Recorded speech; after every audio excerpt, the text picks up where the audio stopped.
Assalamualaikum warahmatullahi wabarakatuh. Bismillahirrahmanirrahim. Alhamdulillahirabbil alamin wa bihi nasta'inu ala umuri dunya waddin wa ala alihi washabihi ajmain, amma ba'du. Yang terhormat kepada Bapak Gilang Mas Ramadan MPD, sebelum saya untuk melanjutkan, izinkan saya untuk memperkenalkan diri saya terlebih dahulu. Perkenalkan, nama saya Muhammad Salam Al-Saudi, Prodi PGSD kelas 1 Akodi. Langsung saja, saya di sini akan mempresentasikan sebuah materi, yaitu materi sosiologi dan antropologis pendidikan.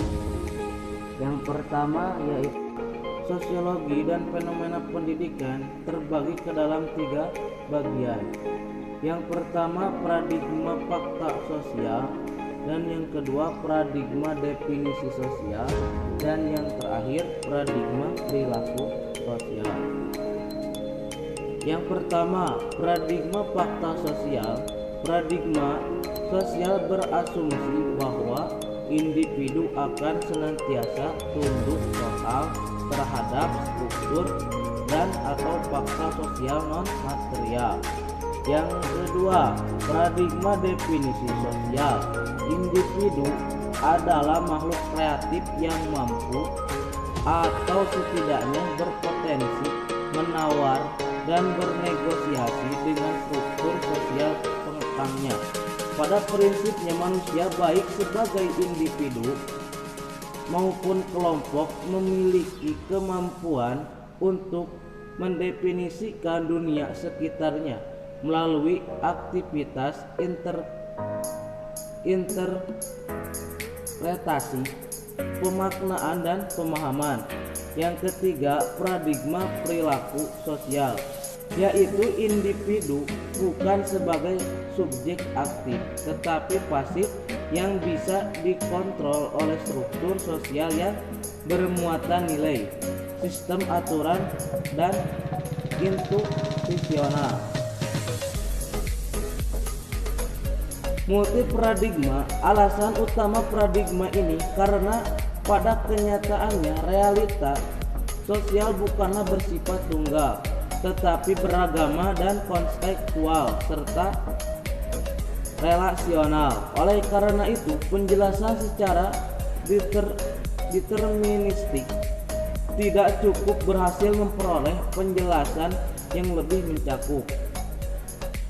Pendidikan ditinjau dari perspektif antropologi. Antropologi berasal dari kata Yunani, yaitu anthropos yang berarti manusia dan logos yang berarti ilmu. Sehingga antropologi mempelajari manusia berdasarkan rasa ingin tahu yang tiada henti-hentinya. Antropologi pendidikan sebagai definisi ilmu. Antropologi pendidikan menyajikan aplikasi teori dan metode yang digunakan untuk menelaah tingkah laku, persepsi masyarakat terkait pendidikan. Dengan mempelajari antropologi berarti dapat memahami tentang keragaman budaya manusia dan pengetahuan terhadap pendidikan. Makna kebudayaan, yaitu kebudayaan merupakan proses dinamis akan penciptaan, penerbitan, dan pengelolaan nilai-nilai kemanusiaan insan yang bermartabat bermoral dalam kehidupan masyarakat. Menurut M.J.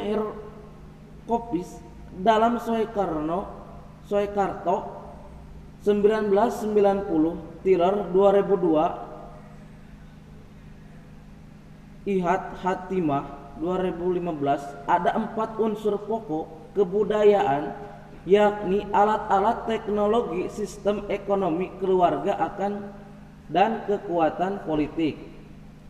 Dan yang selanjutnya menurut ahli Edward de Butler dalam Tiller 2002, budaya sebagai kompleksitas yang terdiri atas pengetahuan, kepercayaan, seni, moral, hukum, adat istiadat, dan kemampuan atau kebiasaan lain yang diperoleh manusia sebagai anggota masyarakat.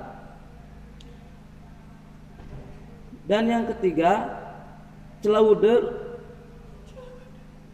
Lévi-Strauss, konteks teori komunikasi, yaitu sebagai keseluruhan sistem simbol, bahasa, kekerabatan, ekonomi, mitos, ekonomi, seni, homo simbolis, kebudayaan dan pendidikan.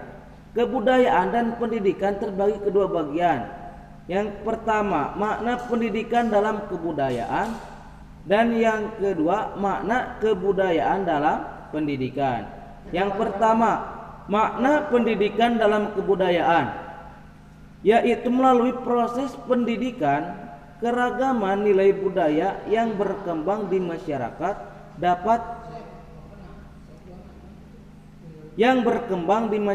dapat diperoleh sesuai dengan konteks sosial budaya masing-masing. Dan yang terakhir, makna kebudayaan dalam pendidikan. Menurut para ahli, kebudayaan bukan sekedar seni, melainkan seluruh cara hidup yang berkembang dalam masyarakat melalui proses pendidikan.